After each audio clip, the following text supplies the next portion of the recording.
कर लेंगे। इसीलिए मैं आप सबको कहूंगा, आग्रह करेंगे, शिव का वो विचार जिन्होंने आत्म मोक्षार्थम जगत हिताय च, संपूर्ण मानव का कल्याण और फिर मोक्ष की कल्पना। गया के पिंडदान में, पिता के पिंडदान से आपको मोक्ष नहीं मिलने वाला और ना ही आपके पिता को मोक्ष मिलेगा। आपका जो मोक्ष है ना, वो आपके कर्तव्यों में है, वो आपके विचारों में है, वो आपके चरित्र में है, वो आपके चिंतन में है, वो आपके कर्म में है, वो किसी नदियों में या किसी मंदिर में नहीं है। बुद्ध का वो लाइन याद कर लीजिए, सेल्फी लेने और गप से फुर्सत हो जाए तो अपो दीपो बाबा। बुद्ध का वो लाइन पप्पू यादव के भीतर जो बुराई है, जो घृणा है, जो आडंबर है, जो ईर्ष्या है, जो दूसरों की जिंदगी में दखल देके परेशान करता है, दूसरे जाति धर्म वर्गों का सम्मान नहीं करता है। मेरे भीतर जो रावण है, यजीद है, कंस है, मेरे भीतर जो हमारी मनोवृत्ति जो गलत प्रवृत्ति की ओर जाता है, अपो दीपो भव, उस बुराइयों का विसर्जन, अंत और एक नूतन कबीर का जन्म, एक नूतन बुद्ध का जन्म, एक नूतन वाल्मीकि का जन्म, एक नूतन संत रविदास का जन्म, एक नूतन नानक का जन्म, एक गुरु गोविंद का जन्म, जो संपूर्ण मानव के कल्याण की बात करता है, जो दूसरों की जिंदगी की खुशियों की बात करता है। इसीलिए कृष्ण विस्तारित थे, कृष्ण मानवीय मूल्य के लिए जीते थे। कृष्ण का भाव संगच्छध्वम संबद्धध्वम तथा समवो मनांसि जानता देवा भागम यथा पूर्वे संजानना उपास।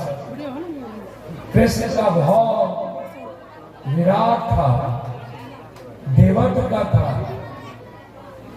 कृष्ण आकर्षण करता था, अट्रैक्ट करता था दूसरों के लिए। आप क्या करते हैं? मैं आप सबसे कहूंगा, इस मेला से निकलिए तो अपने भीतर के अहंकार को मार के जाए, एक अच्छा इंसान बनिए। आप कुछ मत बनिए कि नहीं 1 बीघा जमीन नहीं है, कट्ठे में जमीन है, 124 करोड़ लोगों की थाली में दाल नहीं है भारत में, 124 करोड़ लोगों की थाली में 120 रुपए की सब्जी नहीं है, 95-6% लोगों के पास व्हीकल नहीं है, और जिसके पास व्हीकल है वो EMI पर है। 98% लोगों के पास लैपटॉप और कंप्यूटर नहीं है, 78% लोगों के पास फूस और टीन का घर है, मात्र 12-11% लोग BA किए हुए हैं। 6,000 रुपया पर कैपिटा इनकम 84% लोग मात्र जीते हैं। 100 रुपये का चप्पल पहनने की हैसियत इस हिंदुस्तान में 68% तो नहीं है। 200-300 रुपये की साड़ी पहनने की हैसियत हमारी माँ को नहीं है। 160 रुपये का दाल खाने के लिए सोचना पड़ता है। एक अच्छा इंसान बनिए, और जब आप सोचते हैं ना, आप साधुता के भाव में सोचिए, मानवीय भाव में सोचिए, मूल्यों पर जीना सोचिए, और जहां तक आपका दिमाग सोचने न जाए वहां तक सोचिए, उसके बाद कृष्ण को छोड़ दीजिए। जितना आप सोचते हैं उससे अच्छा तो आपका भगवान सोचता होगा ना। तो उसको छोड़िए और उसको समर्पण करके कहिए मैं तुम्हारा काम कर रहा हूँ, तुम जिसको बनाए हो गरीब से मैं मोहब्बत करता हूँ, मैं तुम्हारा बेटा हूँ, तुमको जिस हाल में रखना हो रखो, मैं तुमसे कुछ मांगूंगा नहीं। क्या कर देखिए, हमें 40 साल हो गए सोए हुए, मैं नहीं सोता, सुबह 3 बजे तक लोगों से मिलता हूँ, 6:30-7 बजे से।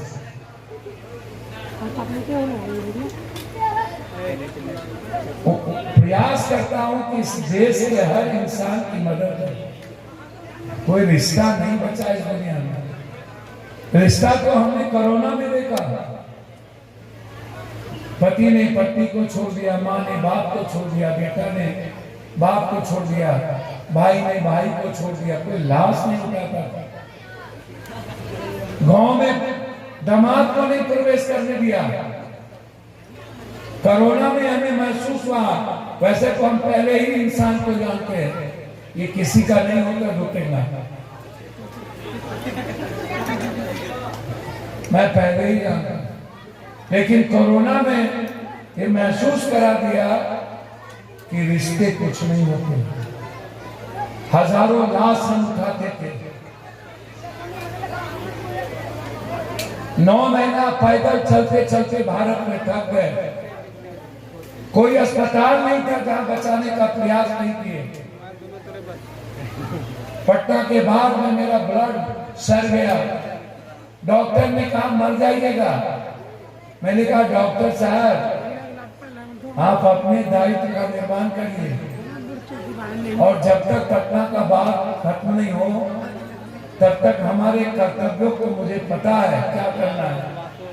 मरने की जिम्मेदारी मेरी नहीं है, मैं तो बचपन से ही डेली मरने की तैयारी में निकलता हूँ। मुझे जिंदगी जीने का कोई शौक नहीं है। मैं कल के लिए जीता ही नहीं हूँ, मैं आज ही जीता हूँ, इसलिए दुनिया के लिए काम करता हूँ। कल क्या होगा मैंने नहीं, मुझे कुछ भी पता नहीं, मुझे पता भी नहीं करना, मुझे राजनीति नहीं आती। जो अच्छा लगता है इंसान के लिए सदन में भी बोल देता हूँ। 40 साल में जितना पीएम सीएम नहीं बोलेंगे उतना हम 20 दिन में बोलते हैं, और हर गरीब और आम आदमी की बात करते हैं।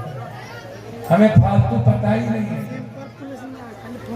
हम आपको हृदय की गहराइयों से अपना खून समझते हैं, आप मेरे हैं, कोई जाति नहीं है जाति। कृष्ण, युधिष्ठिर, अर्जुन, नकुल, सहदेव। युधिष्ठिर ब्रह्मो जानति ब्रह्मणम, ब्रह्म, और युधिष्ठिर का भाई अर्जुन क्षत्रिय है, क्योंकि वो कृष्ण का ध्वजवाहक था। वो लड़ने और मरने की तैयारी कर रही थी।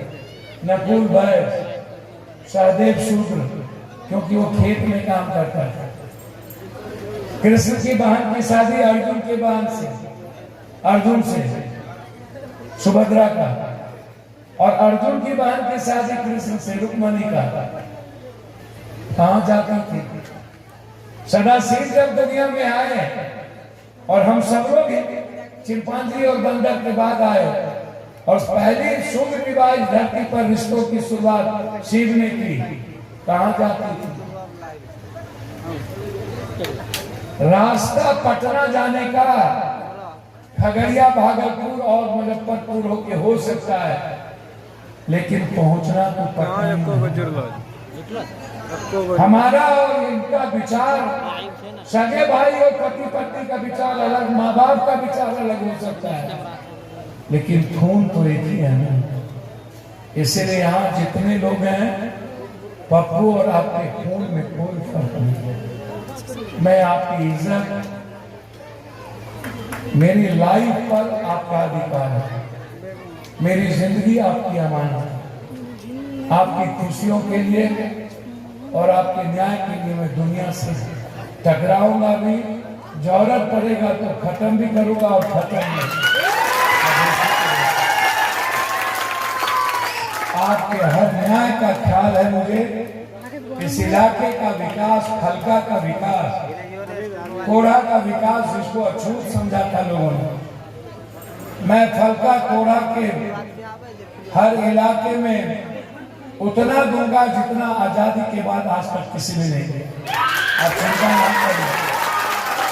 मैं एक एक परिवार को खुशियों में देखना चाहता, एक एक परिवार के लिए जीना चाहता, एक एक आने वाले बच्चों और पीढ़ी की इकोनॉमी के लिए जीना चाहता, उसके जीवन की प्रगति के लिए जीना चाहता। मेरा प्रयास होगा हर बच्चों की लाइफ, आप मेरी लाइफ लाइन है। आपको मैं रोड पर गरीब नहीं बनने, गरीबी सबसे नफरत है। इसीलिए आप आनंद लीजिए।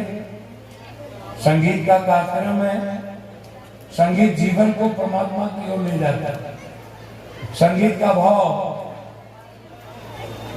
जैसा भी आपका मन है वैसा चित हो, उसमें संगीत जीवन की एक ऊर्जा, ताकत है। बस उसको अपने अपने तरीके से आप देखिए और उस संगीत के आनंद में दूसरों को तकलीफ है। मेला आपका है। मेला का प्रायोजन ही हमारे बाप दादों ने किसी समाज के लिए नहीं किया था।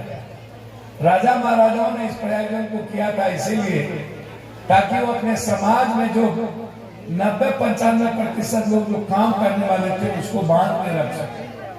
अब ना सार्वजनिक दुर्गा पूजा, सार्वजनिक कृष्ण जन्माष्टमी का नाम होता है। पहले पप्पू यादव के दादा सरदादा के नाम से मेला था। फल्ला बाबू, अवध मंडल, अवध झा, अवध यादव, पहले जो जमींदार होते थे उसके नाम से मेला था। अब मेला सार्वजनिक हो गया। तो मेला का प्रायोजन कुछ पल हर तरह के दुखों को भूलकर, मैं मानता हूं कि आप अभाव में जीते हैं।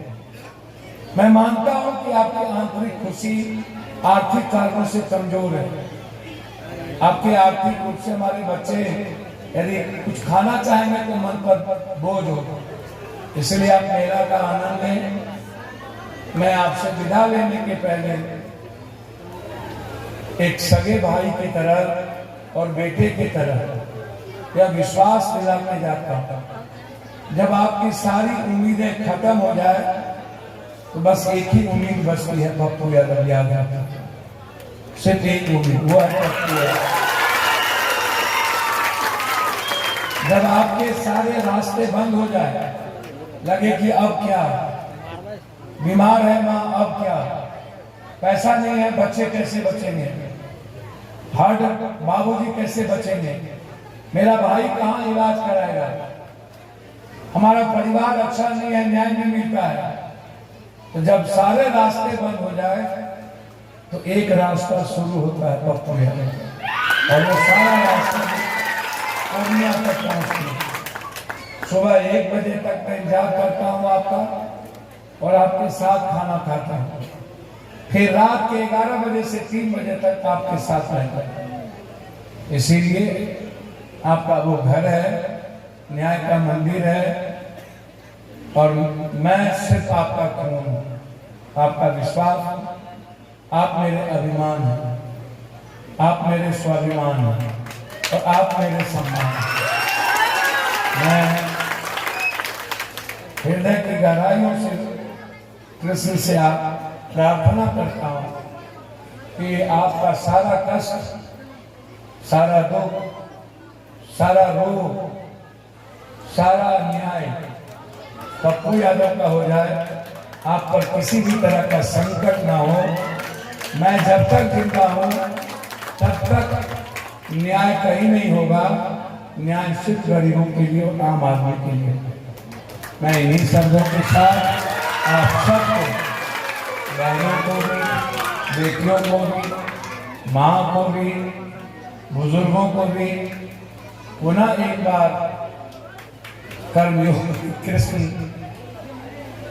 मानवीय मूल्यों पर जीने वाला कृष्ण, कल्याण के भाव में पथिक के रूप में एक पथिक बनने वाला कृष्ण की गहराइयों से आप सबको बधाई और मेरा प्रणाम करता, बहुत बहुत धन्यवाद।